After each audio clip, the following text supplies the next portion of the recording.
Shalom. This week's Sedra is Sedra Nasso. This week's Torah portion contains many lessons for the Jewish people. The lessons range from the importance of shalom bayis to enthusiastic philanthropy. Among the lessons taught is a guide to gaining wealth. In highlighting this lesson, another lesson from the Talmud becomes better understood. The pasuk says in this week's parsha, any gift among the sacred donations that the Israelites offer shall be the Kohen's, and each person shall retain his sacred donations. Each Kohen shall keep what is given to him. In his commentary to this verse, Rashi offers an interesting explanation. He wrote that God said each person shall retain his sacred donations, because the gifts due to the Kohanim and to the Leviim are merely mentioned in the Torah without any statement as to how they are to come into possession of them. Therefore, one might think that they can come and take the donations by force. To correct this mistaken thought, God wrote, "Every man's sacred things shall be his."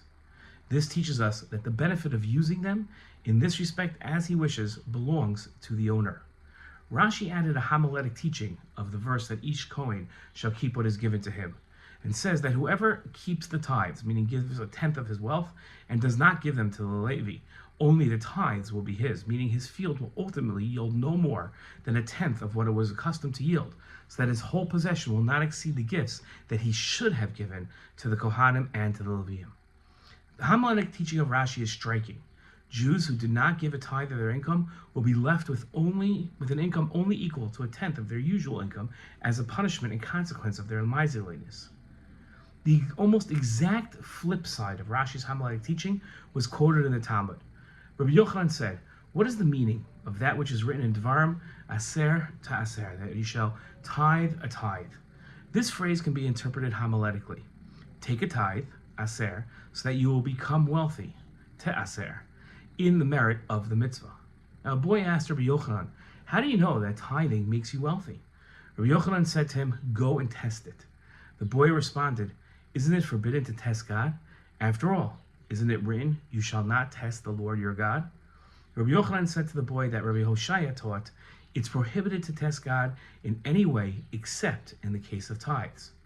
The Torah's advice on amassing wealth is counterintuitive. While most financial advice suggests saving money, the Torah's advice is to give it away to those less fortunate than you. Now this is odd. After all, giving away wealth moves one away from their financial goals. How does the Torah's idea of giving away wealth to become wealthy make one more money? The easy answer is to attribute the wealth to metaphysics, and God rewarding and punishing generous and miserly people in a providential manner. There's a different explanation that I prefer, because it doesn't rely on God's providence and metaphysics. I prefer to assign the Torah and Talmud's lessons to other possibilities besides metaphysics, in line with the reasoning that our sages taught that God doesn't perform unnecessary miracles. This means that God doesn't interfere in the natural order of cause and effect unless it's necessary.